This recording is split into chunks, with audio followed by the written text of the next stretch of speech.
Greetings, YouTube. I recently saw something, I think it might have been the Big Purple, that was talking about dark vision because people were lamenting how dark vision can ruin the mystery of a game. It takes away a lot of the surprise, a lot of the drama, a lot of the scary things in the dark vibe. Um, but dark vision is limited, literally, to 60 feet.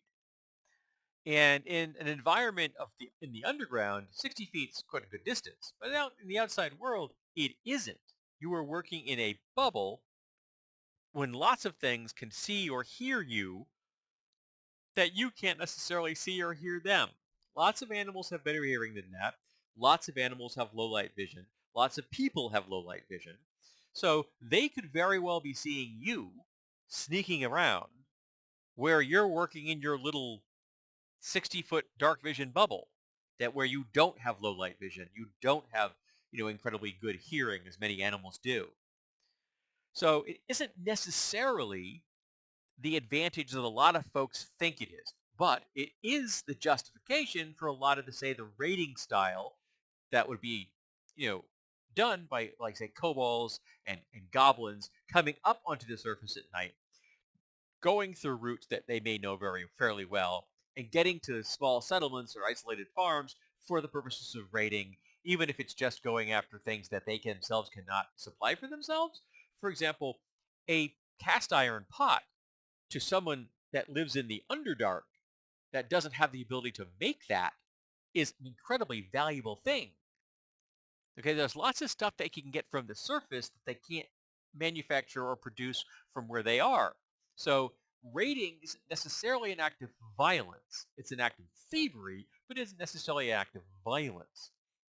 Um, but it also got me thinking, in a world with dark vision, okay, it is justification, if it is an impetus, to have the demographics of your community include people who have dark vision and low light vision. It encourages diversity purely from the standpoint of staying alive. If you have folks working for you, your community, as members, integrated members of your community that have low light vision, excellent senses of one kind or another, and lots of races have them. There are lots of beasts out there that are smart enough. They may not be fully sapient like we are, but they're smart enough that they could easily be trained or bargained with. And that, of course, there's all these people with dark vision. If you have an integrated community of a combination of human hominids and maybe magical beasts or even aberrations that are working together for mutual defense and survival, that's a much harder nut to crack for someone that's trying to raid you or attack you through the use of violence to get slaves or food or treasure or what have you. Or could even be seeing you as a potential threat in their future, so they just want to wipe out your community so they're not going to have to worry about you potentially coming after something them or you doing, territorial denying to them. They won't be able to move into a territory because you are now occupying it.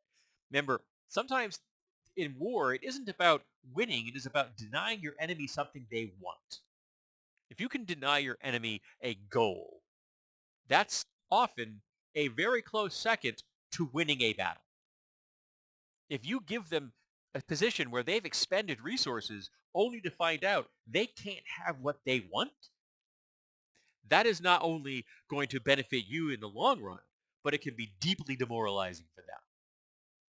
But having a community of, again, fully integrated, diverse populations with people from all literal spectrums of senses, that would be a great defense. And it's a really great justification for adventuring parties as we know them to exist. If all of these different people live together for very good defensive purposes, very big, awesome reasons, then they're all available as possible, NPC or PC species.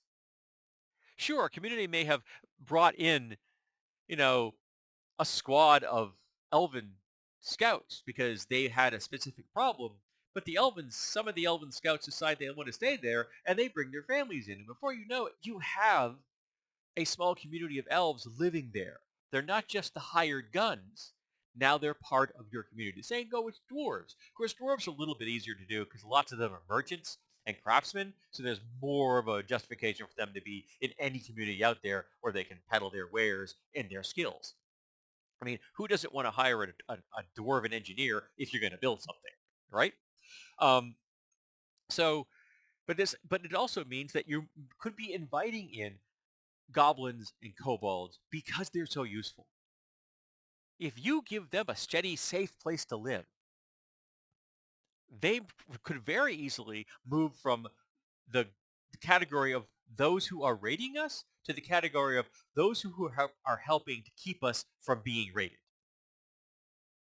And that's a really positive move.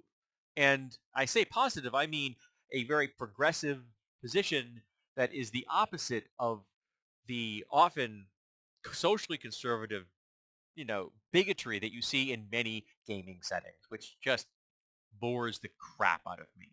I see that in the real world every damn day. Every time I look at a news article or listen to the news, anything, I'm encountering bigotry. Wouldn't it be nice if they were if in a game we play for fun, that there were communities that went in the opposite direction? And those reasons could have started out as purely defensive ones, but eventually they become to realize that this diversity is better for everyone.